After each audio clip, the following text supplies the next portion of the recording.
Hi, everybody. Welcome back to Testimony Tuesdays. This is B. Garrett, the Executive Director for Christ-Centered Abortion Recovery and Education. And tonight I have a new friend with me. Her name is Sue. Sue comes to us through Abortion Hurts, God Heals Ministry from a friend of mine, Sandra. So Sandra recommended that I meet Sue and that she get to share her story on our program. And I'm so thrilled to have you. So Sue, welcome to our Testimony Tuesday program. Can you tell us a little bit about yourself? Sure. Thanks for having me. I really appreciate it. I live in the Converse area, which is really near San Antonio. I have a wonderful husband, Louis, and my two sons, 23 and 19. And I'm just really looking forward to sharing my story so I can, even if I just help one woman, I'm willing to do that. I love that so much. You know, for so many of us who have been hurt by abortion, we know the significance of simply sharing our stories and the pain that came from abortion, and that how that can impact so many other women who are hurting. Because, you know, as we started talking before we hit record is that we know that, I mean, we all feel like we're the only one, right? And so then when we begin to hear these other women that are so brave that share their stories, and we're like, wait, you mean she felt this way too? I'm not alone in this. And I hear that all the time. So thank you so much. So let's just dive in and kind of take us back to that season of your life and walk us through your journey of why you chose abortion. Sure. I was raised in a good Christian home. We went to church all the time. My parents were good Christian people. But I was raised to think God was kind of a mean God, thou shalt nots.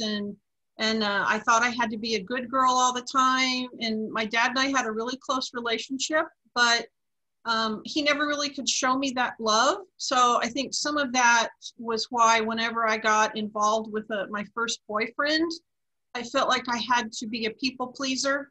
And I was 14 years old and he was 18. And he wanted me to have sex with him. And 14 years old, I thought, no way. But then, he gives you the, hey, I'm going to leave you if you don't. So I finally gave in. And I got pregnant when I was 16 years old. And at that point, oh my gosh, no one can find out. My parents didn't even know. We were pretty quiet about it. He found a place in San Antonio for me to have the abortion. We went one Saturday morning. I had to lie to my parents. That was the hardest thing. I had to tell them, we were going out for breakfast. I had no idea I'd be gone so long. And so it was really, really traumatic. He went with me and it was more like a cattle call. There was just girls my age, 16, 18 years old. They were just lined up in different areas, different stations. So let me ask you, first I want to touch on, first off, the fact that you were being intimate with your boyfriend for 2 years before you got pregnant is kind of amazing. Yeah.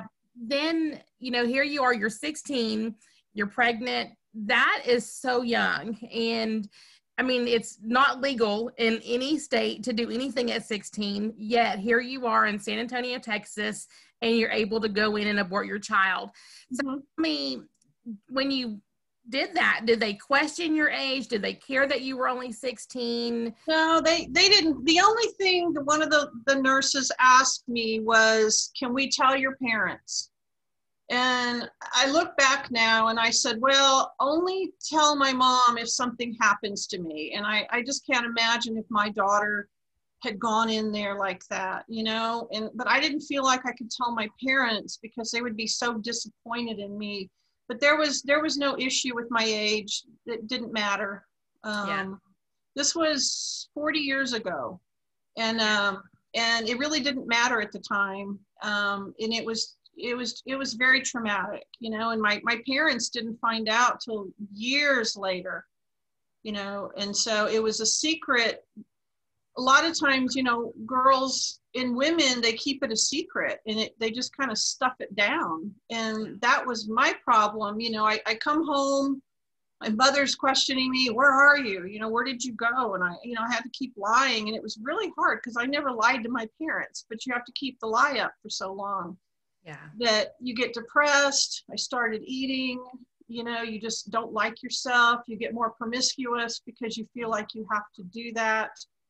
And for 10 years, it was just really hard for me, but you don't realize, and I didn't realize, why am I being that way? Because, you know, you walk out of there and it's supposed to fix the problem, right? I think the biggest lie to women is, you know, get rid of the baby. You never have to worry about it again. But, you know, I know abortion kills a child, but I think the really big disgrace is to the women because it affects us for the rest of our lives. Yeah. You know, one of the things that I say, and because I am very pro-life, obviously, now, because I know the truth of abortion now, but one of the things I say often is that, you know, one of my pet peeves in the pro-life ministry is that it's always about saving the babies. And don't get me wrong, I'm all about saving babies, but my heart is really protecting men and women from abortion, which then saves the baby also. Right. The Abortion Act that has got so many consequences emotionally and spiritually and even physically. Right. And so if we can help a woman, empower her to not choose abortion, right, win, because the baby also lives, and we've protected this woman and her, you know, the father of the baby as well, because we know that men, right. you know, the same Yeah. as from abortion as women do. And so it's win-win. So I love that you know, kind of bring that out. Yeah. And the father of the baby, we broke up, and like a lot of couples do, that just, you know, that does not bring you together when they say, well, there's no way that we can stay together if we have this baby. Well, to me, it's been a lie. And I'll talk about the second one later, but the second one, it was a lie too. Well, you know, if you have this, we'll stay together if you have the abortion. Well, that usually, it's just a lie that they tell you just to get away.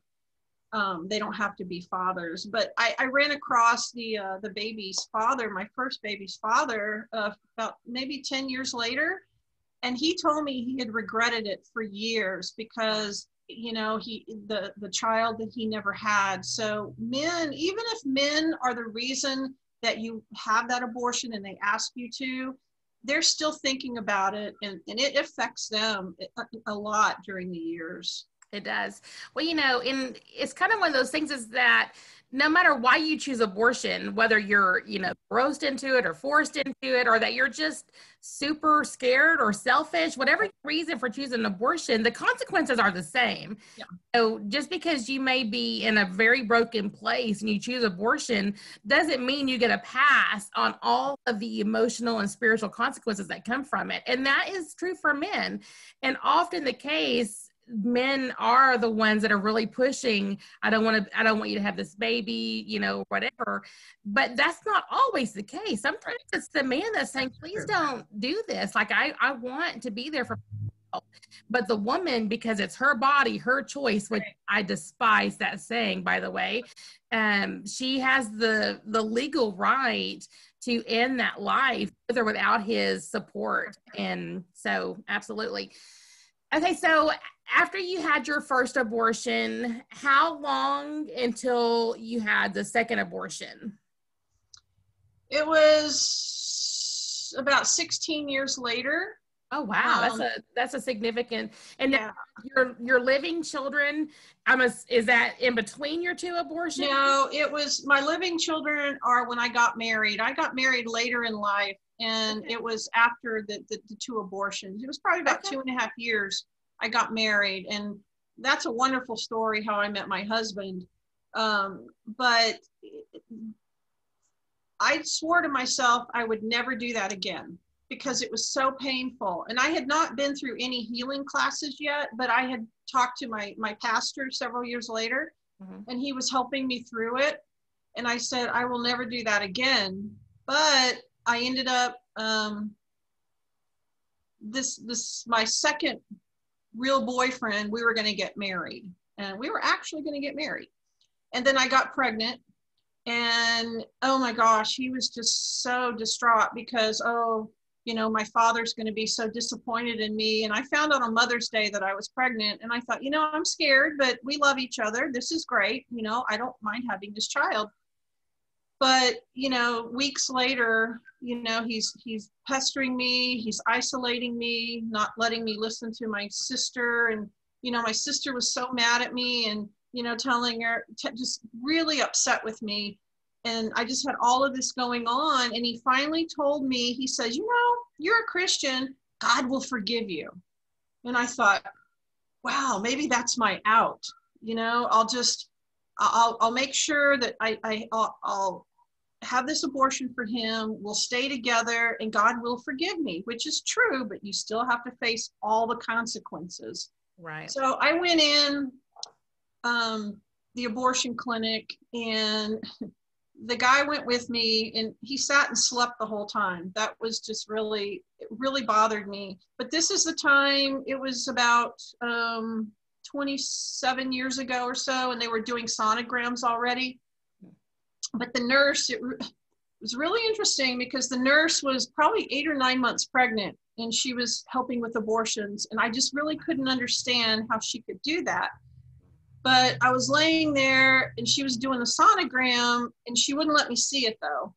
And I said, what are you doing? She says, oh, well, we have to do a sonogram because, the doctor, we've had twins before and the doctor didn't get both of them. So we want to make sure we know what's in there, and the doctor can get the babies. And I thought, wow, everything in me just said, get up, get up, get up, but I didn't. Yeah. And that is my biggest regret, because I should have, but I didn't. And so we leave the abortion clinic, and I get home. He drops me off. I really never hear from him again. Wow. I took care of it. He's done. And that night I just prayed to God, and I said, Lord, just let me die. It immediately hit me. The first one, it took a little bit of time, but this one, I knew what I had done. I was a Christian. And it immediately hit me, and I just hated myself, and I wanted to die. But I woke up the next morning, and it's like, why did you let me wake up? And then I guess a few years, it still had some of the same consequences. Overeating, I gained weight, I was angry all the time, I was depressed all the time. And I knew why this time, but I didn't know how to get over it. And about 2.5 years later, I went to a new church. God was leading me to this church, and I thought, well, why? But I went, and I actually met my husband there. And before we got married, there was an Honor the Truth rally, and Carol Everett was speaking. I had no idea who Carol Everett was. This was back in '96. And so she told her story, and I'm going, wow, a woman talks about abortion. She's had an abortion. How crazy is this? And that was kind of the turning point of my healing, that, you know what, I'm not the only one. And there's people that get out there and talk like I'm trying to do now, to let women know you are not alone. There are millions of us out there, but Satan wants us to think that we're the only ones and no one else could ever think that we had an abortion. When I knew that God wanted me and my husband to be together, I thought, there's no way. He was on church staff. And I thought, you can't accept me with my past, because I thought I was just too tainted for somebody. I was not worthy of anybody that good, or especially on church staff. How would anybody think about that?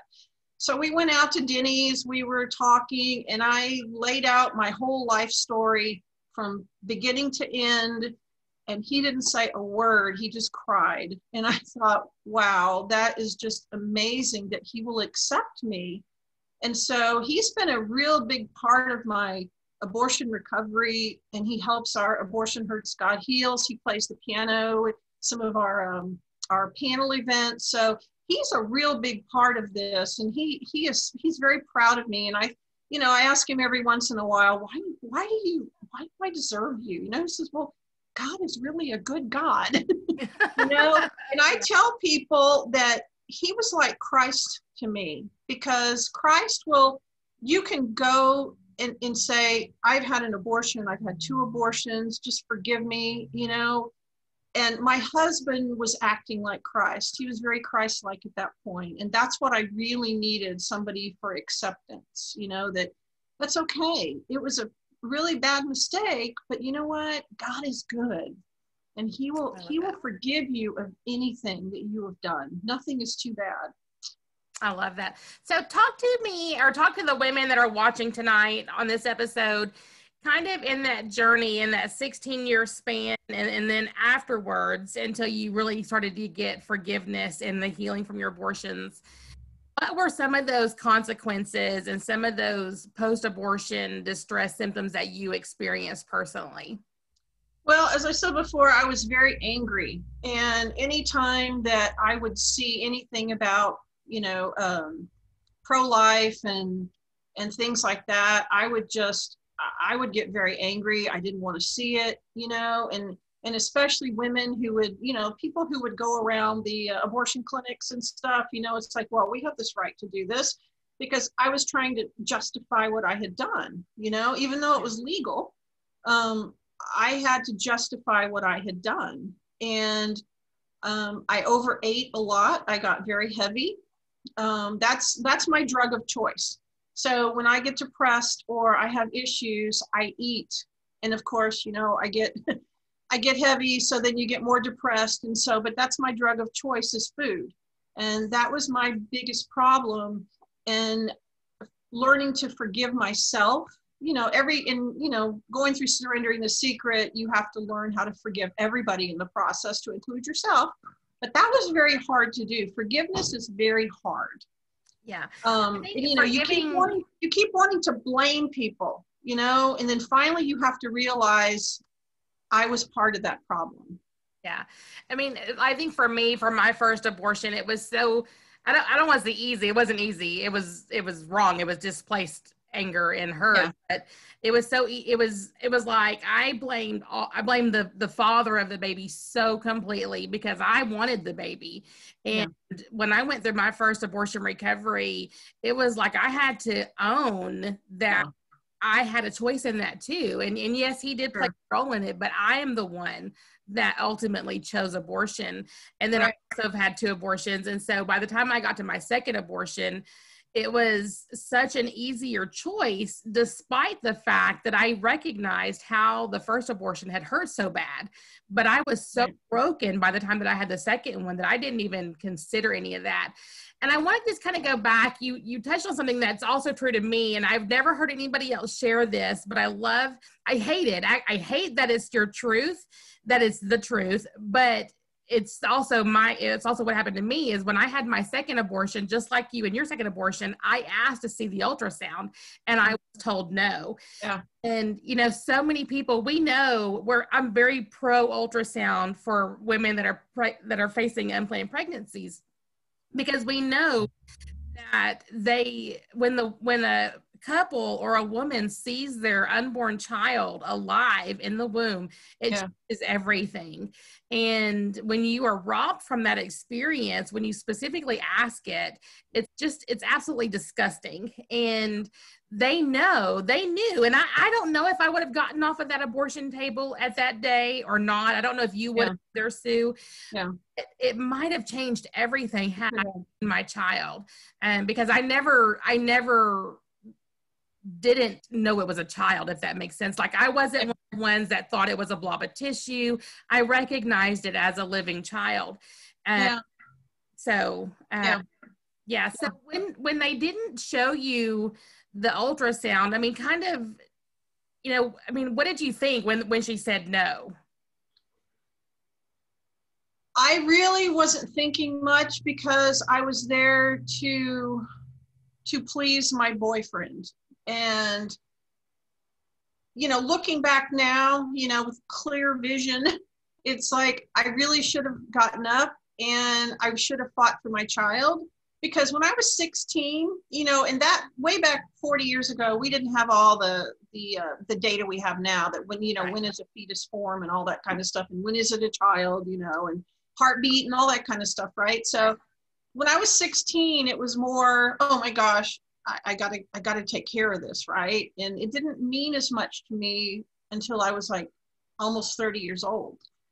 And that's when I realized, I knew what I was doing that second time. And that's what makes it so tragic. And I did it for him. and he drops me off and leaves, right? So, you know, I knew, I don't know if I knew what was going to happen, but I just, that's why I went through Forgiven and Set Free in 2002. And that was a really good Bible study course. And it allowed me to be free of my first abortion, but I still hung on to the second one because I was a Christian. I knew better. I kept beating myself up. And so our church has Surrendering the Secret.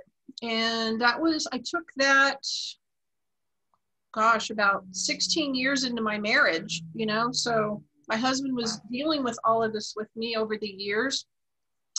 And I took that class, and oh my gosh, that one was what I needed to completely heal. Yeah. And you know, you go through, and there's one whole lesson on forgiveness, and you know, you write letters to your baby, and you write letters to the father and the doctor, and you know, it turns out, which is really interesting, that the doctor that did my second abortion, maybe my first one, but my second abortion, I found out through a strange way, through a pack of birth control pills that I had stuffed in my drawer, my kitchen drawer. It had his name on it. He was the same one who delivered my first child, and he was so caring. He, you know, I was going through problems. He delivered him early. And so it was like a Jekyll Hyde. So it was very interesting how this man who could take my first child and not even care, and I never even saw his face, he was so loving and caring with my child that I wanted. Wow. So wow. It was, I just couldn't believe it, you know? Wow. And, but right after I took Surrendering the Secret, you know, I gave my life, I was already a Christian, but I rededicated my life, and I gave God my whole life. You know, you just do whatever you need to with me. And during the Surrendering the Secret, we had to, you know, write a letter or poem or something. And God actually gave me the gift of poetry during that class. And it's really neat because I write one, and it's not me, it's God speaking through me. But, you know, God just wants every woman set free. He knows what you've done. And he cried with you when that happened. And he just wants every woman set free. He doesn't want you bound by Satan's chains anymore. And so if I can say anything to these women, just let it go. You've got to let it go and let God handle it. You've got to forgive, because you can't keep it bound up, because it will just eat you alive. Yeah. And you've just got to be free. I love that. So we use both of those curriculums. We have in the past used Surrendering the Secret, and we Forgiven and Set Free. And, you know, there's just so much impact of being very just, I don't know the word, but just being very deliberate and working through each of the different stages. And, you know, I want to just kind of look at the woman out there tonight that might be watching this, is that if your boyfriend or your husband is trying to give you a choice to end the life of your child, lose him, please always choose your child. Right. Because chances are, anyways. Yeah. He's gonna, you know, hit the road. Very seldom when a man is giving you that ultimatum, is he ever gonna stay. And if he does stay, it's gonna be so hard to make that relationship, because that trust is gonna be so broken. Yeah. He didn't protect you from abortion. And so please, if you are facing a circumstance where someone is telling you to end the life of your child, this, and this, I'm gonna beg you to please choose your child over everything else. Okay, so as we kind of wrap this up tonight, what's maybe one last thing you want to share with that woman that is watching, and maybe she's facing an unplanned pregnancy, or maybe she's had unplanned pregnancies in her past and chose abortion? What's your last kind of, you know, words to her tonight? You are not alone.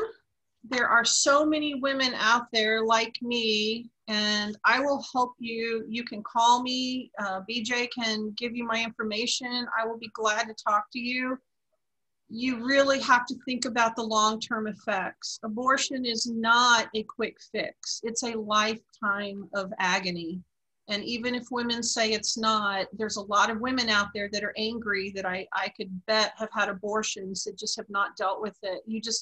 It's a lifetime of regret. It really is, no matter the circumstances. So please contact me. I will talk to you. I will get you through it. I really, really need you to. And if I could share a poem just real quick. Absolutely, please. This is a poem that when in Surrendering the Secret, there's, one place where you have to write letters. They're from Jesus to an abortion-minded woman or someone who's had an abortion.